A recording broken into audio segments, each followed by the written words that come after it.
Listo. ¿Se escucha bien? ¿Va a estar ahí?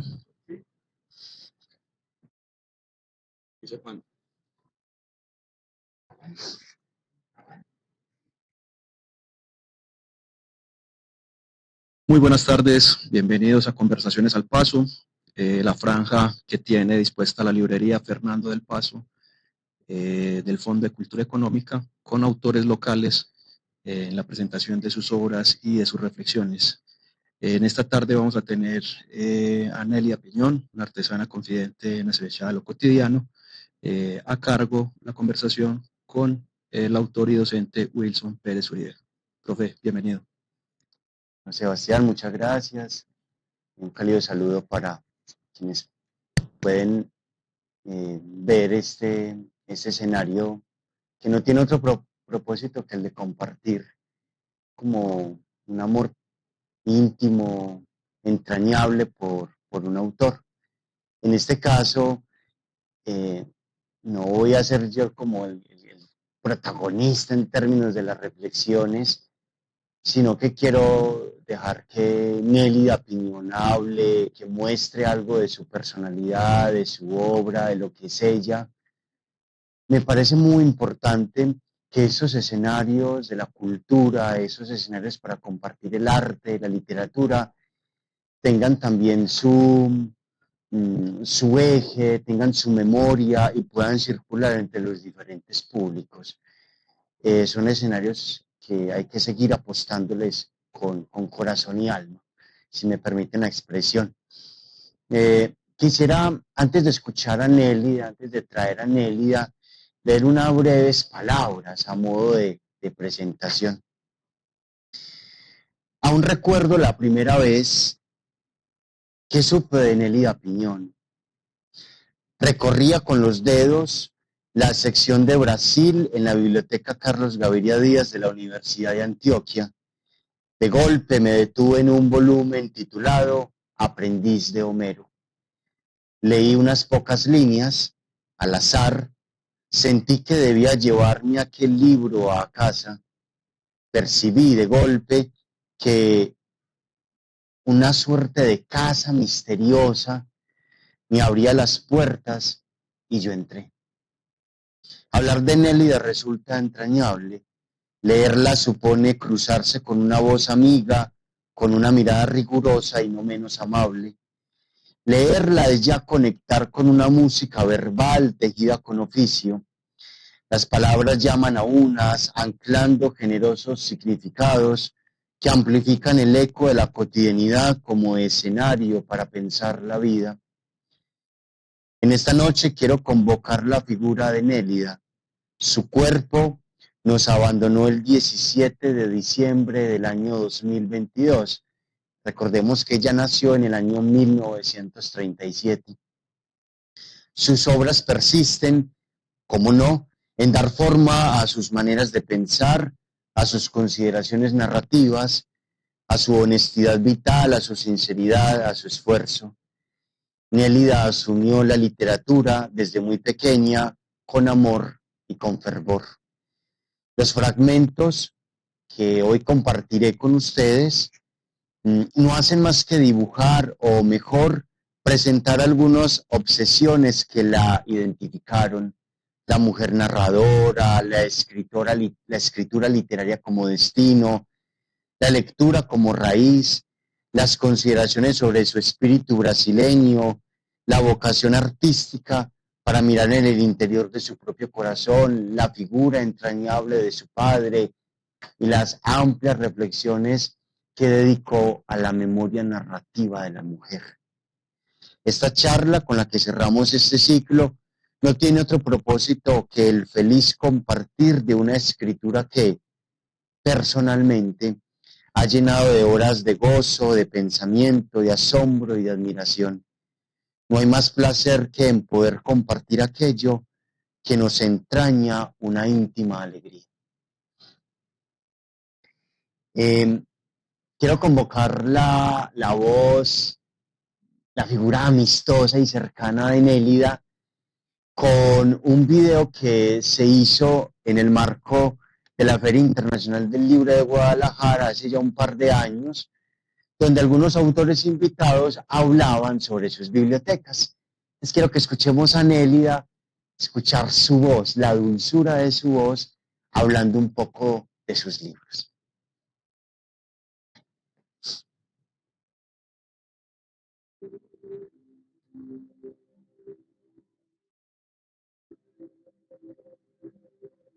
No creo que la biblioteca sea un concepto de muchos libros. Yo creo que la gente, cuando tiene algunos libros, se los ama, ya es una biblioteca. Hay que ser generoso con el concepto de biblioteca. Nunca he sido una biblioteca. Nunca tuve la obsesión de primeras ediciones, de libros guapos, bonitos, con los cuales me enamorara. Siempre he tomado el libro con mucho cariño, con mucho cuidado, nunca no soy de hacer rabisco, nada, pero hicieron parte esencial de mi formación. No creo que pudiera ser la escritora que pienso ser sin ellos. A mi derecha, que me encanta pensar que están a mi derecha, a la mano derecha, no de Dios, a la mano derecha de la escritora, son los griegos. Tengo también los ingleses. Bueno, la poesía inglesa también, como los grandes creadores. Y con eso también quisiera destacar, ¿no? Bueno, claro, Shakespeare está aquí. No se puede, y como Shakespeare cerca de Cervantes, porque son creadores que de verdad definido el hombre, quién somos, hombre y mujer. Todo es un proceso de cambio, de metamorfose. Todo aquí que está. No hay un libro, ni lo más delicado, mais lírico. Não por ir porque um grande livro nunca escrevi. Mesmo esse livro está inserido no fenômeno de transformação, de metamorfose. Todo o tempo, cada livro cambia a mentalidade e cambia a mentalidade de su tiempo. Sempre. Eu poderia falar sobre os livros ad infinito, porque os livros falam muito mais que eu. Eu sou uma serva, estou em total servidumbre em relação a los grandes mestres, maestros, ¿no? De la creación literaria, de la poesía, de la historia, de la filosofía, de todo. Quisiera destacar, y sería bueno porque son los 10 años del Nobel que estamos celebrando de Mário Vargas Llosa, cuando él terminó su novela estupenda, fundamentada en Brasil, Guerra do Fim do Mundo, o título, a Guerra de Canudos, né? Ele, e eu não sabia que o livro que estava haciendo que recién terminara y era dedicado a Miguel Pérez da Cunha, el grande escritor brasileño. Pero entonces me envió 2 volúmenes como esto. Esto aquí es una copia de sus originales, ¿no? Aquí es un libro que quiero enfatizar en homenaje a México, que amo tanto, una grande escritora mexicana, a Elena Poniatowska. Y ella, al ofrecerme ese libro, escribió dentro del interior como si fuera una carta.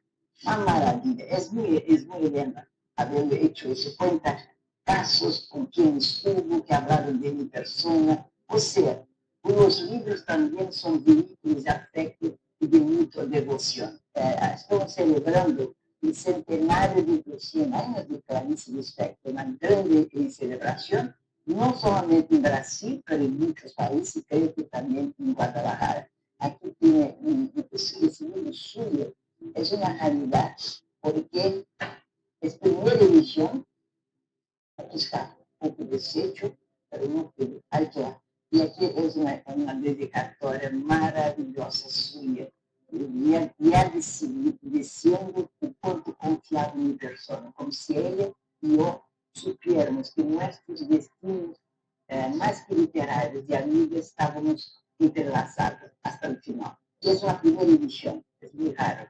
Y además tengo dedicatorias de John Updike, Susan Sontag, Camilo José Cela, los grandes portugueses, José Saramago, bueno, Agustina dessa Luiz ha sido también muy amiga, grande escritora portuguesa. Bueno, y aquí además tengo Fernando Pessoa, tengo Camões, que es quien, vamos dizer assim, como se fosse el Atlas, ¿no? El mundo, se segura el mundo, fue a forma de Atlas. Ele foi relatos de la lengua. Aqui gostaria de destacar uma dedicatória, um dibujo lindo de Garcia Marques Delgado, grande autor, em que ele, né, ele acha muito lindo. Né? Aqui estão 3 flores com sapatilhas. Né? Ele, então, disse que há lindo de nossa amistade. A biblioteca não é só algo concreto. La biblioteca nace también de la imaginación de un lector que no tiene biblioteca física, pero tiene el amor a los libros. Y estoy leyendo ahora un libro extraordinario. Quizás está siendo considerado la mejor biografía de Churchill. Siempre he sido una gran admirador de Winston Churchill, siempre. Pero ahora, más que nunca, veo uma falência do sistema político do mundo. Virou que o mundo carece de políticos com envergadura de estatistas. E nessa oportunidade, quisiera proclamar mi amor a nossa civilização, uma civilização que improvisou a cultura, o livro, a leitura, os leitores, os que leem hoje, os que lerão no futuro, que dependemos do futuro para consolidar a trajetória da literatura, e como prueba de meu ofício de escritora, de minha fé nessa criação literária, digo-lhes que já estou com o próximo livro de ensaios pronto. Assim é, todos nós temos que contribuir para alargar o destino do ser humano, torná-lo mais justo e mais generoso.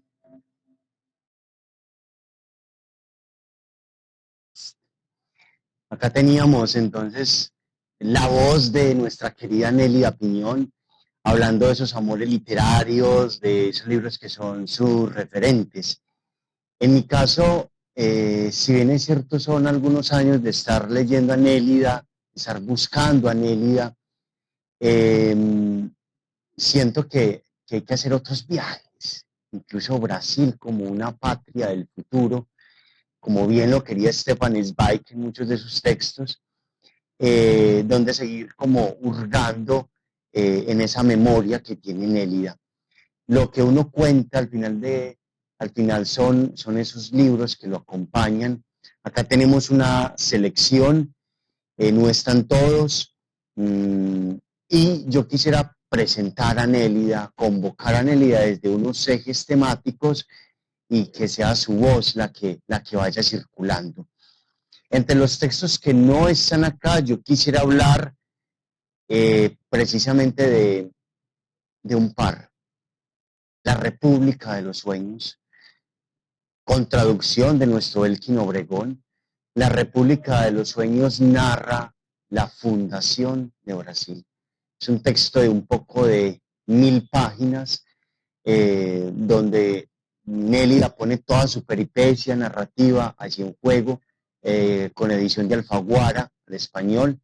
También está Las Voces del Desierto, un libro al que le tengo un cariño muy entrañable, porque Nélida allí fabula la historia de Sherezade, la que aparece en Las Mil y Una Noches, y empieza a jugar con esa figura en términos también del poder de lo narrativo. Están otros libros como Sala de Armas, otras colecciones de ensayos, y la última novela, Un día viajaré a Sagres, que cuenta la fundación de Brasil. Fue la última novela que publicó Nélida. Este que tenemos acá, no, es este de acá, fue el último libro de memorias, Los rostros que tengo, el libro que dejó Nélida antes de fallecer. Ella ya avisoraba un poco su final, entonces dejó todos los archivos organizados para su futura edición. Este libro es del año pasado, 2024, por la editorial Alfaguara, y bueno, ahorita compartiré algunos fragmentos. Bueno, yo quisiera ir justamente a la memoria de la infancia de Nélida, y quiero convocar este precioso libro autobiográfico, Corazón Andariego, y quisiera compartir la primera entrada que tiene este libro. Como lo mencioné ahora, no quiero hacer muchas disquisiciones, sino que sea la propia Nélida la que hable de su vida y de sus reflexiones y demás.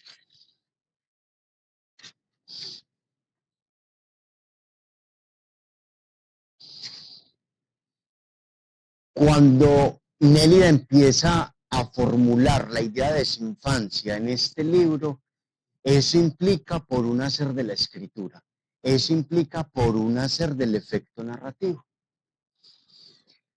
Mi testimonio es impreciso, mezclo la cosecha de la memoria con la creación, porque es todo lo que sé hacer. Los episodios que aquí registro de índole familiar y cotidiana emergen de mi modestia y de mis desaciertos. La selección que hago de la familia, de los amigos, de los pensamientos vagos, compone mi horizonte personal. Sin duda, es arbitraria y presenta un alto grado de subjetividad. Evito ser minuciosa para reducir el margen de errores y también porque las versiones que guardo de los hechos narrados son en sí contradictorias. Yo misma, ante mis imprecisiones y mis provisionales certezas, me sorprendo con lo que relato. Y aún más cuando oigo lo que me cuentan, algún suceso relativo al pasado y que me tuvo como protagonista. Al verme a merced de la fantasía ajena, dudo que haya legitimidad en cualquier discurso, incluyendo el mío. Ignoro si mi interlocutor inventó lo que narra para dominar mejor mi vida o intenta sencillamente probar, hasta para sí mismo, que formamos todos en conjunto una sociedad entrelazada de la cual solo perdura la memoria compartida. Confrontada con estos casos, decido yo misma engendrar leyendas y episodios que me son atribuidos, siempre teniendo como disculpa la condición de escritora a quien es dado el privilegio de inventar sin sufrir sanciones morales.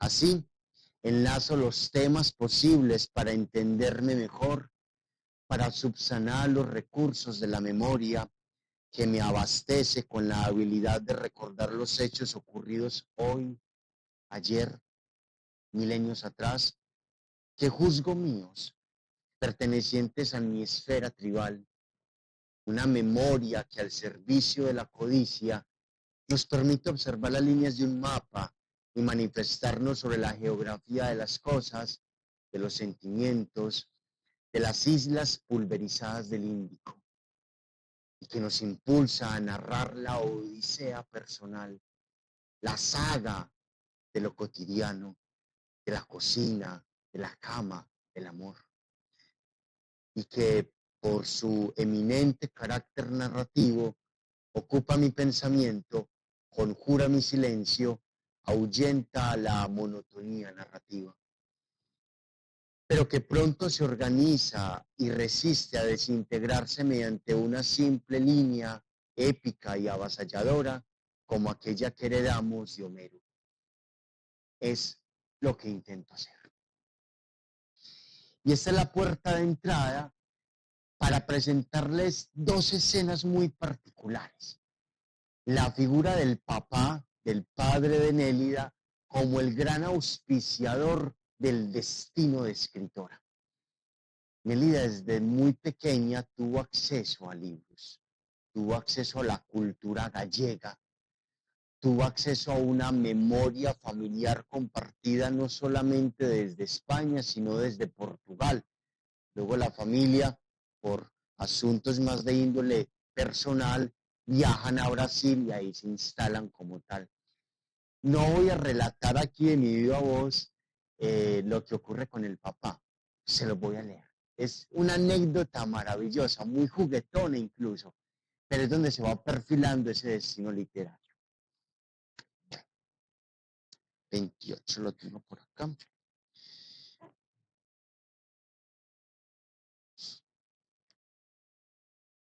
Escuchemos esta belleza. Mi padre me apoyaba a través de gestos que me pudieran asegurar un futuro prometedor. me infundía ánimo, no me impedía la posibilidad de equivocarme. No tenía el hábito de repetir hasta el agotamiento la frase con la que me corregía. A pesar de intuirlo sumido en su propio misterio, del cual mi madre y yo estábamos, con honor a la verdad, excluidas, él exhalaba delicadeza, preconizaba el amor a los libros. En cierto almuerzo de un domingo, mis padres decidieron que me debían franquear el paso a la lectura. El libro que quisiese leer estaría a mi alcance. Y dicho esto, mi padre se dirigió a la librería Freitas Bastos, situada en el Tabuleiro de Baiana, en el lado opuesto del convento de San Antonio, delante del cual se formaban colas de mujeres para pedir la protección del patrono de las causas difíciles, reputado también como novelista para obtener un novio, amante o marido. El itinerario, frecuentado por las mujeres de la ciudad, seducidas por la posibilidad de ser felices, también era conocido por mi madre y por mi tía que, llevándome de la mano, iban a buscar el pan bendito que se repartía entre los necesitados y esperanzados. En la tienda, mi padre habló con el gerente para proponerle la apertura de una cuenta que habría de ser liquidada el último día laboral de cada mes, mediante la cual su hija de 12 años estaría autorizada a retirar los libros de su elección. Informada de su acuerdo, tomé el tranvía en la calle Voluntarios de la Patria en dirección a la terminal del pasajero del Tabuleiro de Baiana. Tras cruzar la calle, tenía la librería a mi derecha. Era la primera vez que visitaba una librería importante en Brasil, aparte de las que ya había conocido en España y en Portugal, y estaba observando tímidamente los estantes cuando el señor Oliveira me atendió. Originario de Caerá, hacía mucho que vivía en la ciudad, en medio de los libros. De extremada gentileza, me socorrió al ver mi indecisión entre dos libritos que prácticamente retenía contra el pecho. Poco a poco se fue transformando en mi mentor y mi amigo. Me enseñaba a recorrer las estanterías y lo que podía encontrar en ellas, cómo considerar la procedencia del libro y del autor, muchas veces tratando de insinuarme que ciertas literaturas brillaban más que otras, o por lo menos eran más aplaudidas, llamaban la atención internacional. Según él, marcaba una gran diferencia nacer en Francia, por ejemplo, o en el universo sajón. Pero insistía en que yo debía seleccionar el libro que juzgara más adecuado a mi sueño de lectora. Una vez que tomase posesión de un libro, tendría la llave del mundo, abría puertas, saltaría barreras, me transformaría en dueña de intensas emociones. Mis progresos no le dejaron indiferente. Él iba constatando cómo yo, al superar etapas, abandonaba a un autor en favor de otro, sin olvidar a aquel que, en algún momento, había merecido mi interés. Y siempre que coincidíamos con la selección de un título, él sonreía. Le encantaba poder aclarar a la niña detalles sobre algún autor encargado de llevarme, con su imaginación, hasta el otro extremo de la tierra, sobre todo porque mi mirada brillaba cuando él me garantizaba el placer con determinada lectura. Había aprendido a oler los papeles y a acariciar el cuero de las encuadernaciones, atraída por las historias que los libros guardaban en su interior. Cada libro me animaba a llevarlo a mi casa, que pasaría a ser mi hogar también. Ya en casa, yo hojearía sus páginas, leería su historia, sentiría un placer inesperado. ¿Y por qué no habría de ser así? Puesto que los libros eran brujos que, al divulgar la verdad narrativa, tenían la obligación de encantarme. de transformarme en un personaje introductorio en la historia que me contasen, sin pretender ser pedagogo o el oráculo que reparte enigmas solo por el gusto de descifrarlos. Oliveira me orientaba. Al mismo tiempo, retiraba la red de protección para que yo pudiera elegir el equipaje que me convendría en el futuro. No había que asfixiar la imaginación proveniente de las palabras impresas o suprimir la fuerza centrífuga que emanaba de sus coloridas tapas de un libro. Al retornar de Sao Laurencio, en cierta verano, le mencioné el nombre de Balzac, que en el Parque de las Aguas había oído de labios de una señora con postura arrogante, esforzada en marcar la diferencia cultural que existía entre nosotras. Al elogiar al autor francés, además de impropia para niñas, requería solidez intelectual. Al fin y al cabo, Balzac, sismógrafo de Francia, se había ocupado de los seres conturbados, interesados, que echaban mano de cualquier recurso en su afán de ascender socialmente. Oliveira se cercioró de mi interés.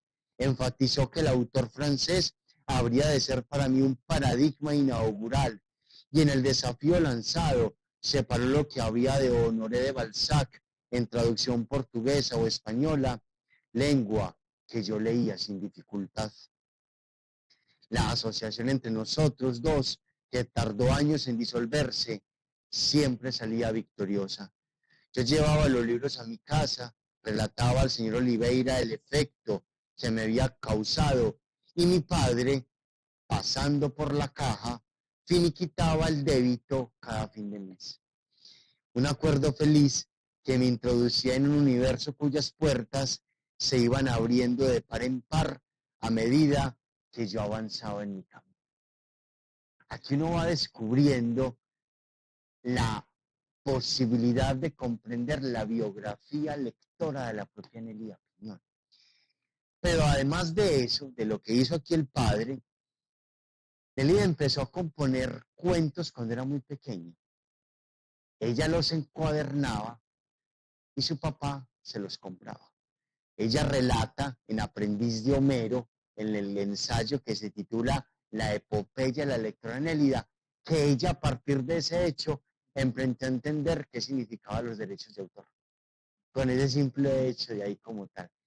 Su papá, su mamá, sus tías, su abuelo, fueron grandes garantes del acceso a la cultura de Nélida. El destino de Nélida como escritora se fraguó desde que era muy pequeño, debido a esas influencias, pero siempre se respetó una cierta libertad, que usted misma debía fraguarse su camino como escritora. De hecho, el reconocimiento de Nélida fue tardío el reconocimiento de Nélida, pero ella, como lo aborda en otros ensayos, dice que ese interés nunca le interesó, llegó de golpe, ella lo abrazó y supo aprovecharlo, pero que su amor por la literatura, su amor por la narrativa estaba a expensas de esa devolución grata que pudiera haber hecho un país, una cultura o una editorial. Hay un aspecto de Nelida que me parece maravilloso. No solamente se descubre en algunos de sus libros de memorias, que no solamente los rostros que tengo, sino una lágrima furtiva, que es otro libro de memorias de ella, sino en un libro de cuentos, El calor de las cosas, de hecho editado por el Fondo de Cultura Económica. Pero en El corazón andariego hay un episodio maravilloso. Todos tenemos nevera en la casa, ¿cierto? Y la nevera es baladí para todos, tiene un uso específico. Quiero que escuchemos cómo habla Nélida desde lo radicalmente cotidiano sobre la nevera. Esto. El 13, tengo por acá. Eso es un abreboca, eso que yo les estoy dando realmente a la figura de Nélida. Pero les digo, esta es una preciosura lo que yo les quiero compartir. Mm,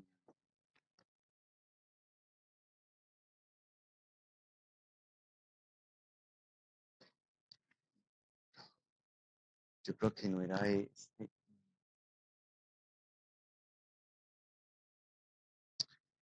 Tenía el 13 aquí, aquí ubicado y no era este. Voy a ojear un poquitico. Bueno, no importa que quede tan improvisado, cierto, y me da pena. Pero bueno, pensaba que ya había seleccionado el 13 como el que me hablaba de eso y no era. Eh,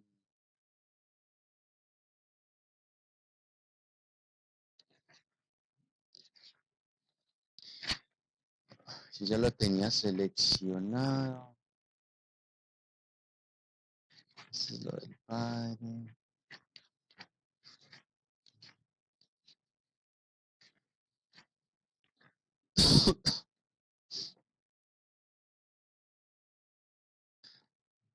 Son los capítulos.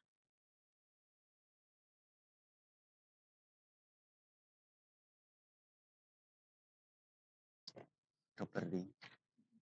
Lo tengo seleccionado desde la parte del capítulo. No sé por qué me equivoqué en esta semana.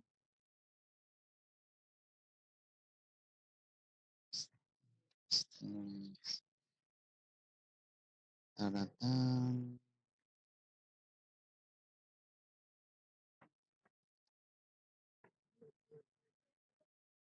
No, pero aquí ya está muy.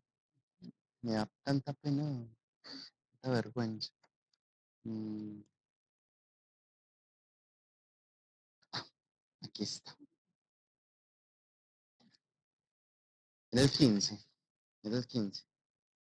Listo. Listo, era el 15. En las alforjas de mi memoria, Brasil es protagonista y cómplice. Sobre esta patria tejo consideraciones triviales. Traigo la materia del sueño hacia el plano de lo visible. Traduzco la realidad a partir de mi hogar.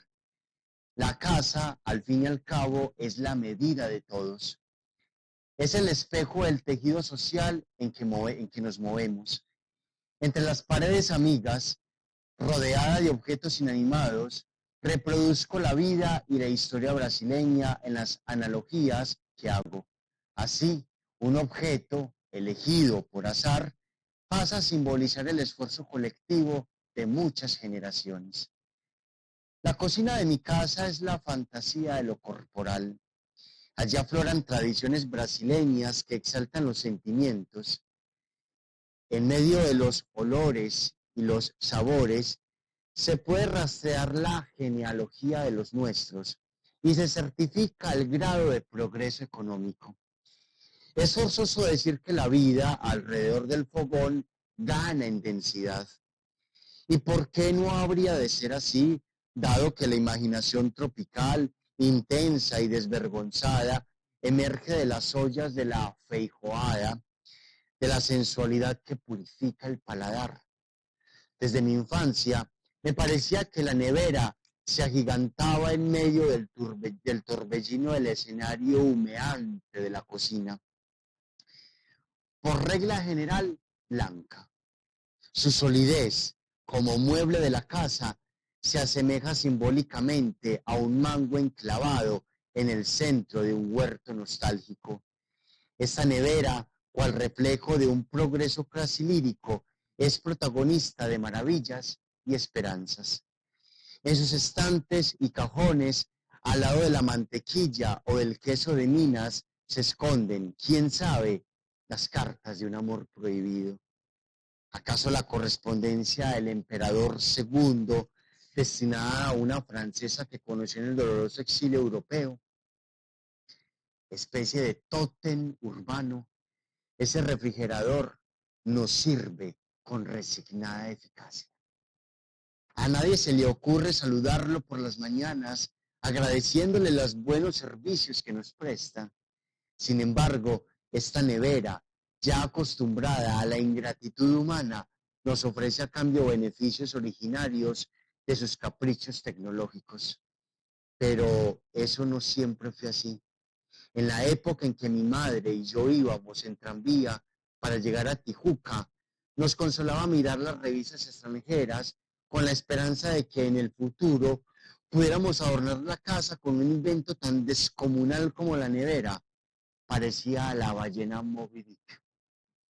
En mi infancia me exaltaba observar la nevera que el abuelo Daniel, de temperamento generoso y contundente, nos había enviado de regalo. Un regalo que considerábamos precioso y que tenía la forma de un armario de madera preparado para almacenar en su interior bloques de hielo revestidos de periódicos, un objeto de culto en la casa que todos admirábamos como si fuese una pirámide de Egipto desafiando a Napoleón y al tiempo mientras preservaba los alimentos perecederos. Corteses con su Grey, los abuelos convocaban a la familia para almuerzos y cenas.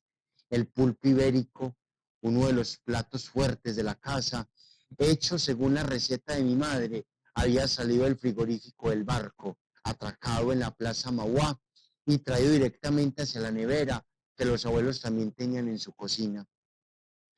Aunque hoy sea considerada como una pieza de museo, ese objeto en aquella época desafiaba a la modernidad. Tenía en su base un grifo por el cual, al abrirse, se escurría el agua concentrado en su interior proveniente del hielo que se derretía. Gracias a tal recurso, la bestia del mar se conservaba intacta en la nevera hasta la hora justa de ser llevada a la olla.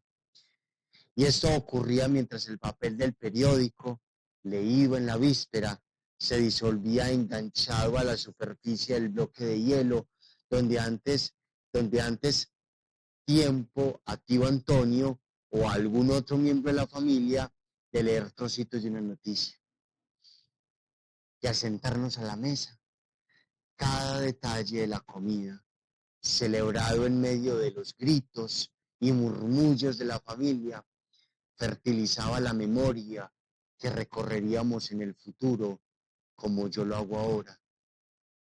Pero la mesa era ibérica solo en apariencia.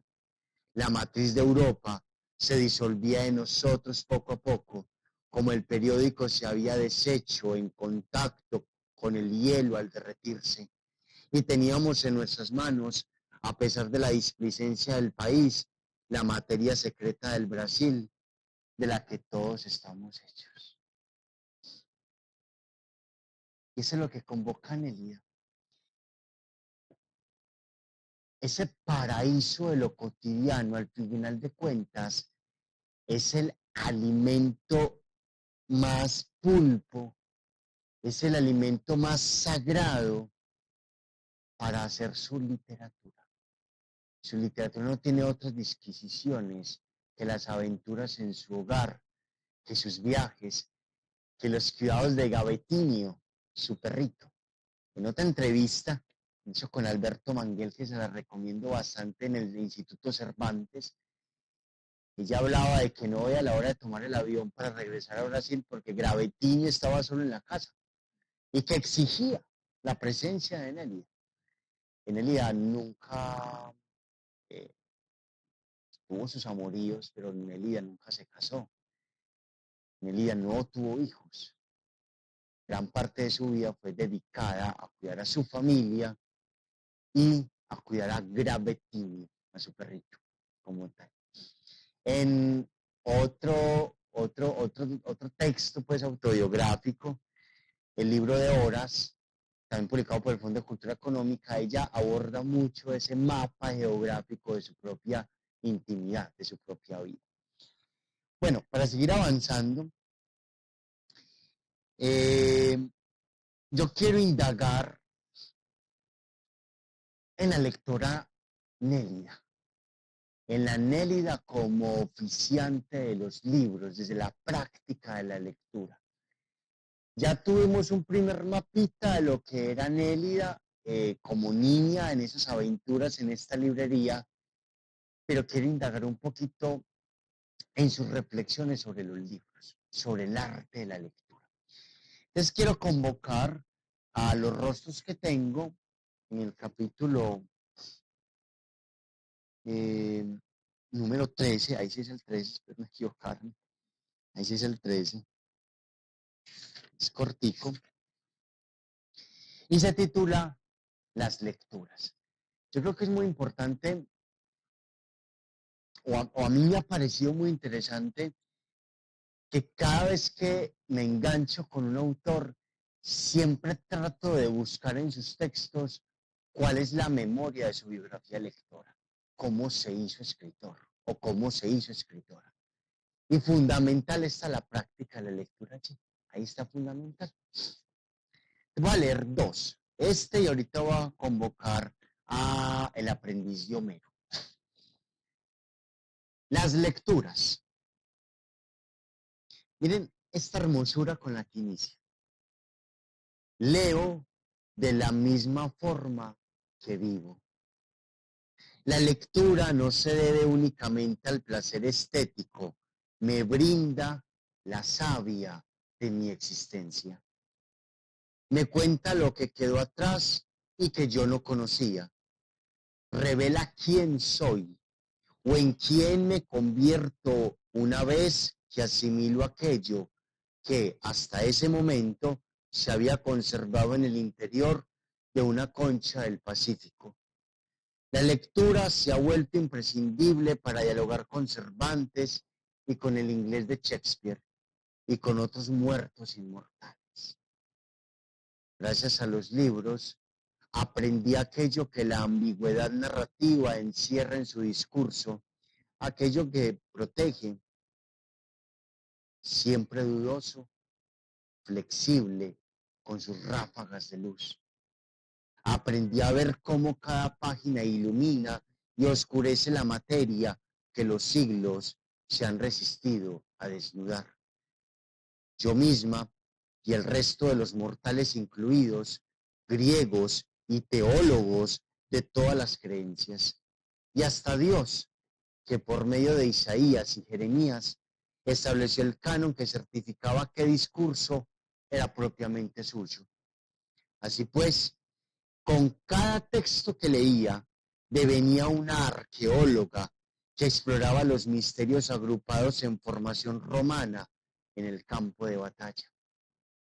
Siempre ha amado los libros, la transfusión de sangre y de fantasía, su poética delirante, sus personajes de ficción y los históricos. También los santos de cuerpo consumido, los mártires de la libertad.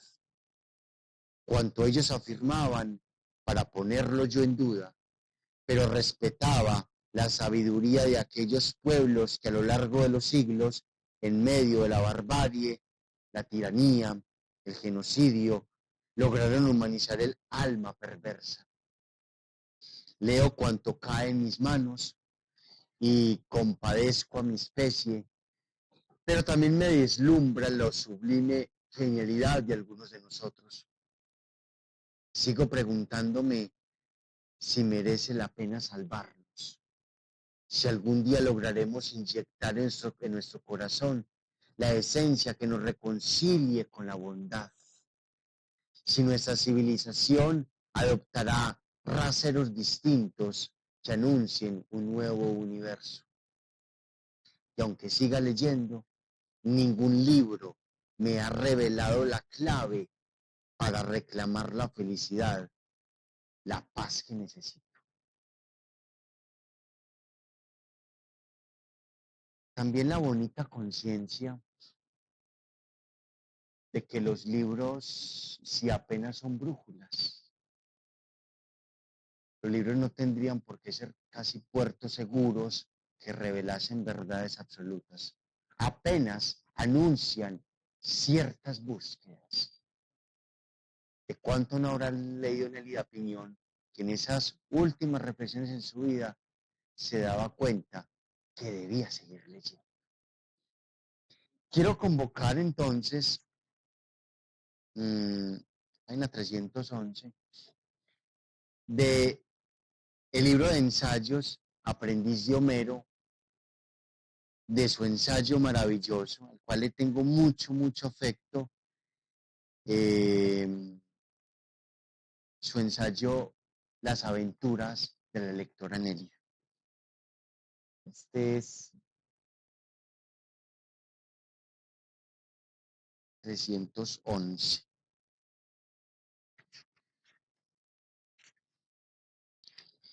Quiero leer solamente un par de párrafos del ensayo.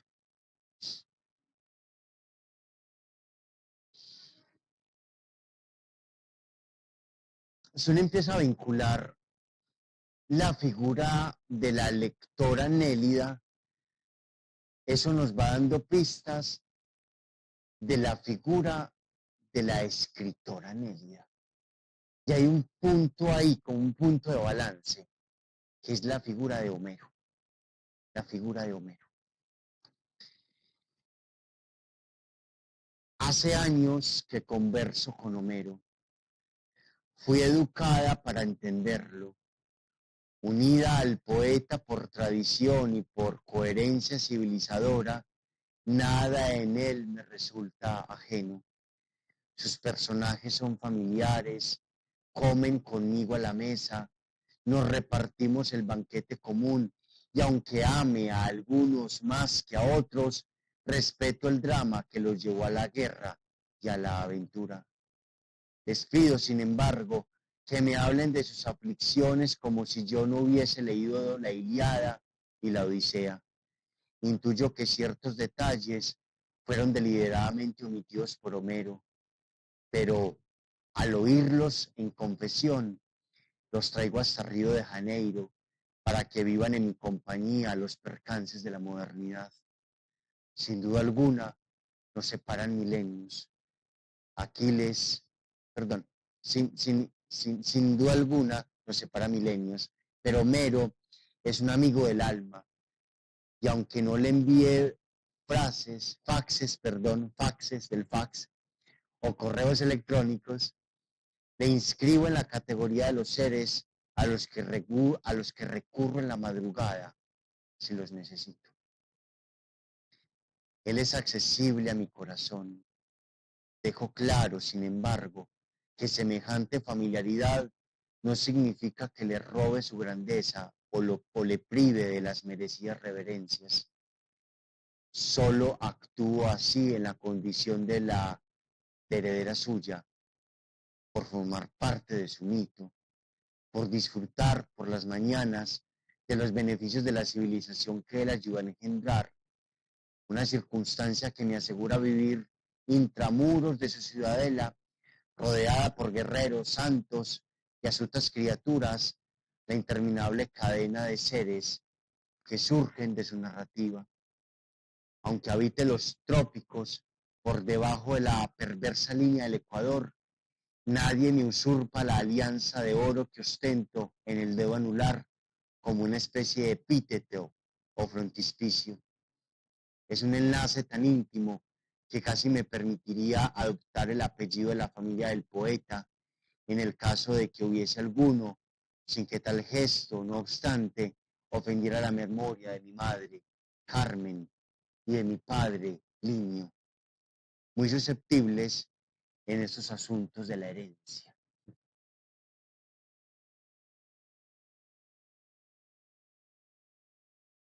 Este asunto de ya este puente entre la lectora y la escritora me permite hacer una reflexión. Nélida me ha enseñado que uno como escritor bebe del pasado. Y aunque somos hijos de la época, y que no podemos olvidar que las tensiones y las inclemencias y las incertidumbres propias de nuestra época, eso no nos subsumen de que somos herederos de una gran tradición. Y Nélida supo respetar mucho eso. En mi caso, como alguien que le gusta y que disfruta de la escritura, siento que esos maestros del pasado son los que han como limpiado un cierto camino, los que han dado unas ciertas orientaciones para que nosotros podamos entender los avatares del presente y las grandes preguntas del futuro. ahí yo quiero convocar un parrafito de un texto maravilloso de Nélida que se encuentra en un libro de ensayos al que le tengo un grande cariño, que se llama La épica del corazón. Quiero convocar esa reflexión allí. Página 11.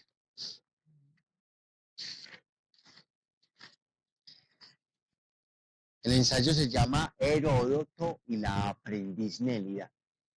Mira que hay una palabrita porque no solamente está acá, sino en aprendiz de Homero, que es aprendiz.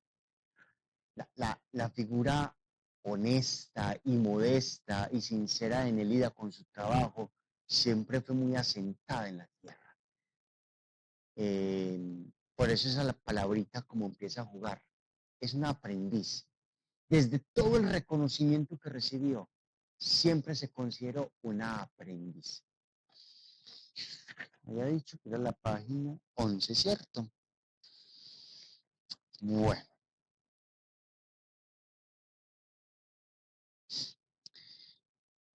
Quiero avanzar un poquitico.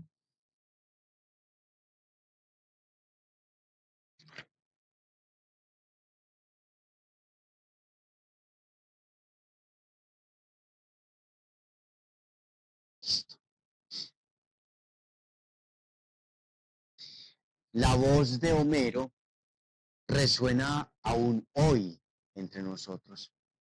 Bueno, eso también como un guiño al trabajo que ha hecho Irene Vallejo, no solamente con El infinito en un junco, sino con la colección de sus columnas, y desde el trabajo insistente de que en las universidades haya una preocupación absoluta por la formación en humanidades. Yo creo que esto dialoga también con esa insistencia que tenemos hoy en día. La voz de Homero resuena aún hoy entre nosotros. Su timbre ampara la creación, confirma la sucesión del curso emprendido por el vuelo de la narrativa para asegurarse de que en este arte no haya rupturas, hiatos, expurgaciones, selecciones autoritarias, y de que prosiga la creencia de que por detrás del arte se halla la ruta del misterio. El conjunto narrativo con que contamos especula sobre la sustancia sanguínea y onírica que nos ha forjado a lo largo de las eras. Registra la existencia de una saga cuyos ruidosos personajes atienden nuestra llamada con el ansia, quizás de conmover el insensible corazón de los hombres. Al fin y al cabo, los temas a nuestro alcance son recurrentes. Con el pretexto de dar densidad narrativa a lo que se crea, el autor acude a la escena arcaica e igualmente contemporánea. Todo le sirve de base para que la codicia narrativa invente o reconozca los seres legendarios que gracias a su persuasión arquetípica todavía están presentes en nosotros, comen a nuestra mesa. Son arquetipos que Joyce utilizó en Ulises, Víctor Hugo recuperó en París, Hamlet hizo deambular por el palacio de Lisnor, Freud analizó. Son hidras cuyas cabezas, aunque amputadas, prontamente se regeneren. Arquetipos que sobrevienen en el sótano de la imaginación colectiva y que identifican lo arcaico de otra que persiste en nosotros. Somos lo que esos personajes fueron en el pasado. La tragedia griega que nos representa es la síntesis perfecta de la miseria humana. La realidad actual se iguala a la mentira elaborada por el arte de todos los tiempos. Y nuestra biografía adquiere trascendencia cuando los recursos creadores la seleccionan. Así pues, en nuestra conturbada psique se hallan presentes la rebeldía de Antígona, las páginas de Shakespeare, de Cervantes. Esos narradores se adentran en nosotros y saquean nuestra imaginación. En variado diapasón describen el amanecer y el crepúsculo humano. Sugieren que nuestro drama se siga cobijando en la obra de arte donde se prorrogue lo que se describe literariamente. El simbolismo de Sísifo, por ejemplo, se enlaza con lo cotidiano y nos hace víctimas del mismo enredo. Como consecuencia, la llegada del misterio literario se proyecta en el seno de la cultura y también en el hogar. Traduce el esplendor y la miseria de lo cotidiano, toda vez que la narrativa intenta esclarecer nuestra presencia en el mundo. De sus gestos creadores se aprehende lo que básicamente es insurgente. Y en otros episodios de este ensayo, Nélida sigue reivindicando en el caso de su propia biografía como escritora la importancia de volver a ese pasado, la importancia de hurgar en esos territorios. Siento que hoy en día esa es una de las grandes urgencias que tenemos en las escuelas, en las universidades, beber de esas fuentes, no unas fuentes que están anquilosadas en ese tiempo remoto, sino unas fuentes que valen toda la pena poderse actualizar a los retos de nuestro propio presente. Creo que Nelida es un gran ejemplo de ese llamado, de esa toma de postura, de esa toma de conciencia como tal. Bueno, para seguir avanzando un poco,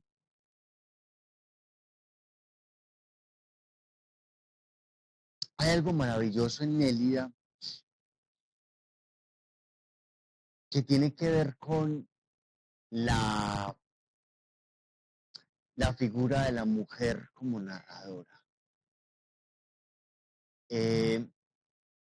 Su gran obra, Las voces del desierto, donde recrea la vida de la figura de Cherezade, le sirve a ella como un puente para darle importancia a la figura de lo femenino como un anclaje de lo narrativo en nuestro tiempo como tal. Quiero leer un pasaje de ese texto que se llama La seducción de la memoria, publicado por el Fondo de Cultura Económica, que rescata una serie de conferencias que impartió Nélida en la cátedra Alfonso Reyes del Tecnológico de Monterrey, en México. Quiero convocar un pasaje para reflexionar sobre ello.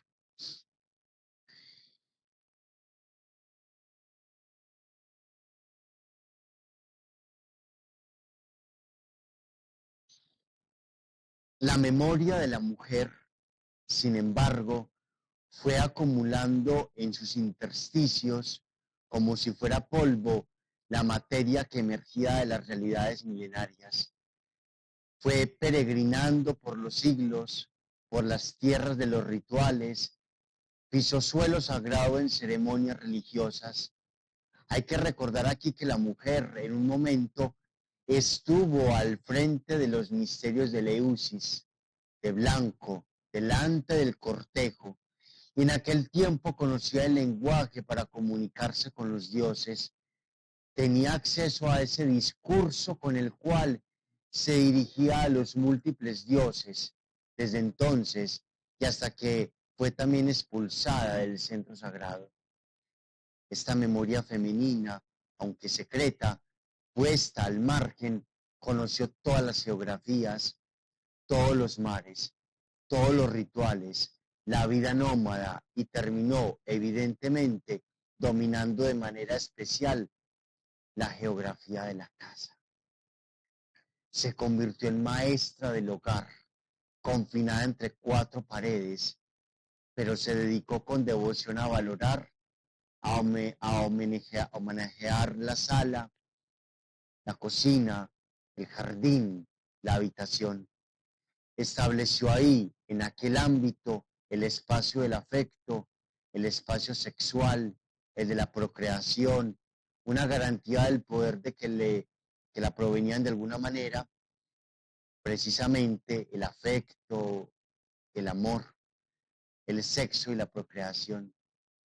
En esos espacios ella iba arreglando todos los días con detalles los pormenores de lo cotidiano, los gestos de las historias que muchas veces llegaban a ella, aunque no participara de los debates públicos, de las conspiraciones que se hacían muchas veces en la sala de su casa. Podemos imaginar a la señora de una gran casa del siglo XIX, por ejemplo, que no podía participar de los debates y conspiraciones con los amigos de su marido en la sala, pero enviaba a la muchacha con el cafecito. Perdón. La muchacha algo escuchaba de lo que ahí se trataba y lo contaba todo, aunque a medias, mutilado o deformado, pero cada cual tenía ya materia prima para ir haciendo una versión propia con los retazos, con las obras de esas historias.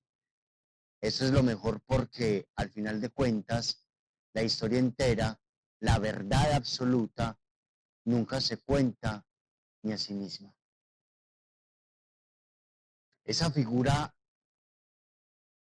de la mujer tejiendo, bordando cerca de la chimenea en la sala de estar, no convoca a otra cosa que el de una historia por contar, que la de un mundo por actualizar, que la de una memoria cotidiana de la casa por seguirse narrando, por seguirse amplificando. A veces pensamos que las grandes herencias narrativas suelen ser la de los autores grecolatinos. Siento que la memoria narrativa de la literatura se ancla en los misterios del hogar. No es gratuito entonces el abordaje que hace Nélida de Cherezade. Recordemos que para evitar la muerte y para postergar su vida, se ingenia un cuento día tras día, noche tras noche. Y ahí tenemos esa herencia árabe, esa cultura de ese centro del mundo, que son las 1001 noches. Siento que desde aquí hay una reivindicación del poder creador que tiene la figura de lo femenino. Nélida es un gran testamento, de hecho. Hay un libro de cuentos que no es El calor de las cosas, se llama La camisa del marido, publicado por Alfaguara, donde Nélida, desde su voz como narradora en tanto mujer, va indagando en los misterios de ciertos hogares, en las relaciones muchas veces atípicas, muchas veces amorosas, muchas veces insidiosas, en las que recaen ciertos personajes cotidianos como tal. Ese es un texto que convoco en términos de, de, mm, de interés que se puede indagar en la figura de Nélida. Y bueno, si Nélida fue un testamento vivo de lo que fue la figura de lo femenino, y que ya indagó eso en muchos de sus textos, sobre todo los autobiográficos y los memorísticos, hay una gratitud con la cual yo quiero cerrar este espacio. Y es la gratitud que tenía Nélida hacia Brasil, hacia la figura de su país.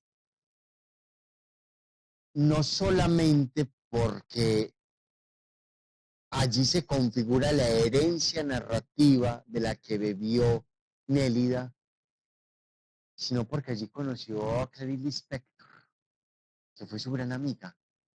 Y de hecho en los rostros que tengo hay 2 textos dedicados a la figura de Clarice Lispector. Recordemos que Lispector siempre fue muy retraída, ¿cierto? Muy en su universo simbólico, pero Nélida supo comprender ese misterio que estaba allí y la acompañó hasta los últimos días de vida de Clarice. Siento que no solamente las lecturas de infancia, sino en la figura propia de Nélida, de Clarice Lispector, y también que Nélida asumió por un tiempo corto la dirigencia de la Academia Brasileña de Letras, le permiten tener como un mapa muy generoso de su país. Recordemos que la República de los Sueños es la gran memoria de lo que es Brasil, de la fundación de Brasil, de lo que implica ser Brasil como tal. Entonces quiero cerrar como con ese pequeño aporte como tal. Quiero buscarlo acá porque está en los rostros que tengo. Vamos a ver aquí en el índice. Está acá. Y con esto quiero terminar como esta invitación. Lo que yo toqué aquí fueron algunos tópicos generales que convoquen un interés por la figura de Nélida. Qué bueno indagar en sus textos, en su vida. Qué bueno ensanchar el panorama iberoamericano desde la lectura de Nélida. Termino con esto. La esencia brasileña. Concibo mi esencia brasileña imaginando que desembarco en la Plaza Manoá a principios del siglo XX en la difícil condición de emigrante, con las obras de chorizo y tocino en un morral que aplacaron el hambre durante la travesía atlántica, como que no tiene nada que ganar todavía tras haberlo perdido todo, la lengua, la patria, la fe, los vivos y los muertos que han dejado atrás. Sé muy bien que esta fantasía refuerza mi idea de la patria. No obstante, no la utilizo para devaluar mi pasaporte brasileño, para reclamar que soy hija de un país injusto con los miserables e indulgente con los sátrapas, sobre todo con aquellos instalados en Brasilia. Como habitante de la periferia, expreso mi gratitud a los antepasados que me dieron el pan de cada día, pues gracias a ellos he sido la escritora que afila todavía la pluma con la navaja de la infancia. Así pues, soy brasileña desde cualquier ángulo que se me examine. No necesito favores para ejercer mi condición. Deposito todos mis logros ante el altar brasileño, un santuario abstracto, si bien presente en cualquier parte. Junto al muelle, o en San Laurencio, o en el pleno de la Academia Brasileña de las Letras, donde obtuve los 400 años que me faltaban. Y así como mi alma es mi hogar, Brasil es mi testigo, el sepulcro que alojará mi cuerpo.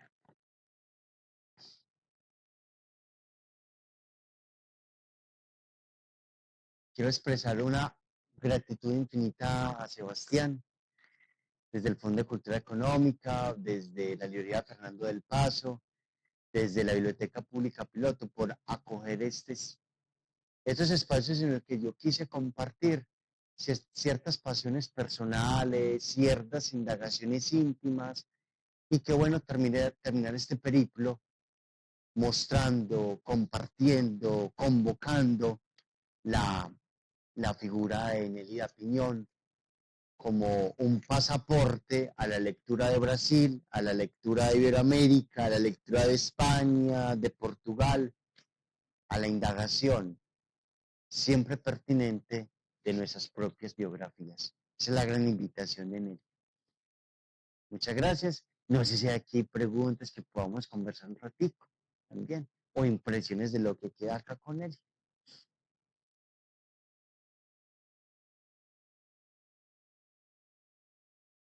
Si nos puedes compartir algo de tu, gracias. Si nos puedes compartir algo de tu perspectiva al leer esa frase que mencionaste de ella sobre los libros que la convertían en un personaje introductorio de la historia que le contasen.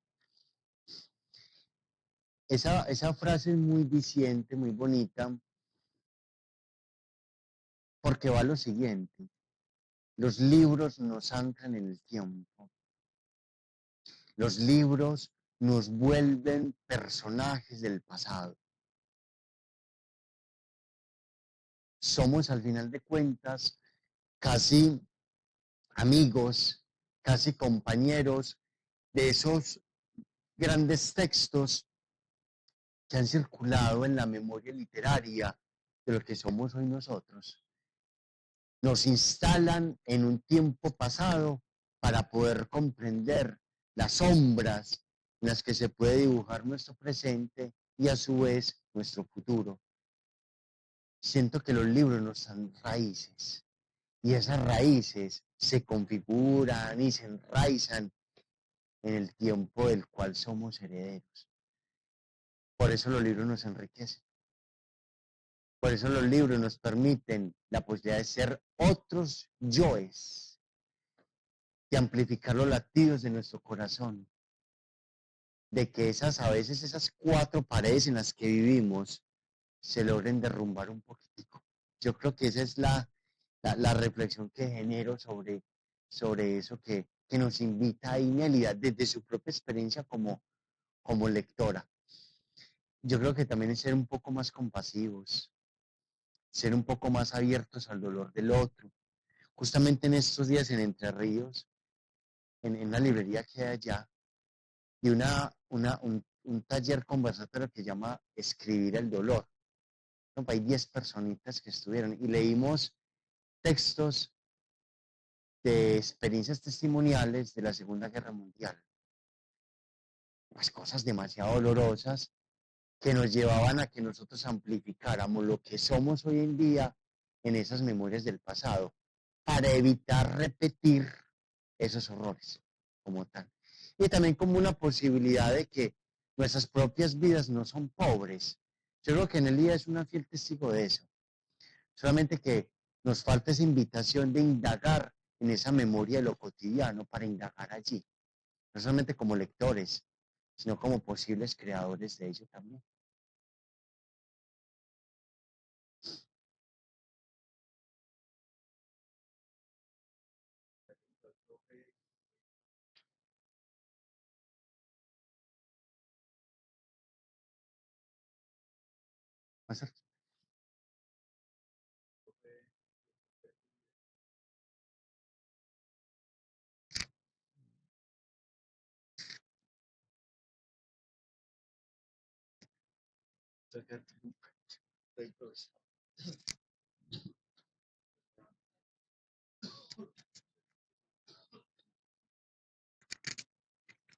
Agradecemos al profe Wilson Pérez Uribe por acompañarnos en este ciclo de charlas. Profe, muchas gracias de verdad por compartirnos todas esas reflexiones, disquisiciones que van desde lo artístico, desde la literatura, pero sobre todo desde las humanidades. Agradecemos mucho su participación, ciclo de conferencias que hubiésemos deseado que fuera más amplio, pero esto son unas provocaciones también para abordar autores, para abordar temáticas y sobre todo situaciones que nos ponen a pensar también desde las ciencias humanas y desde nuestra labor también como gestores y como promotores de estas obras. A propósito de eso, decirle a la gente que en la librería Fernando del Paso tenemos disponible el libro Estudio de las Pérdidas, que es de su autoría.